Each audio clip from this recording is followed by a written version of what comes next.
Pour affronter la deuxième division, le club troyen a souhaité doper ses effectifs et apporter du sang neuf.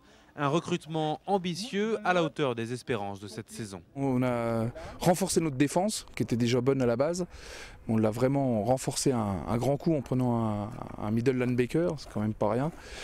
Et on a augmenté aussi notre capacité en ligne avec deux recrues, pas que étrangères. On a aussi recruté des Français, des gros, des énormes même Français, élevés en Bourgogne.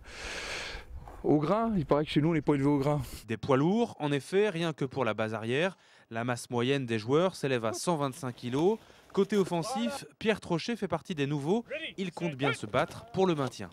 Un projet qui intègre à la fois un challenge sportif et puis une réelle opportunité professionnelle aussi de travail dans les différents métiers du sport. Donc on a décidé de travailler ensemble, de concrétiser enfin ma venue ici pour pouvoir effectivement jouer dans l'équipe. Venu du Québec, Nicolas Saint-Pierre est l'une des deux recrues étrangères. Du haut de ses 20 ans, son potentiel est un sérieux atout.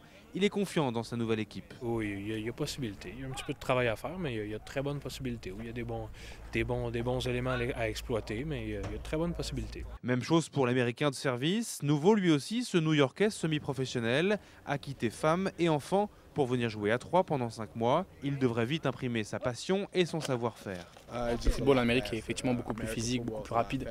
Donc l'objectif c'est de pouvoir aussi nous inculquer cette culture football, puisque c'est pas un sport majeur en France. Donc l'objectif c'est de pouvoir obliger tout le monde à penser football, à jouer football, à dormir football et effectivement pour que tout le monde puisse être meilleur. Des recrues nécessaires pour le président du club car le challenge sera rude et à la hauteur des moyens financiers.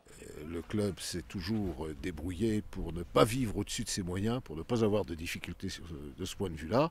Si ça n'avait pas été possible, eh bien, il n'y aurait pas eu de recrutement extérieur.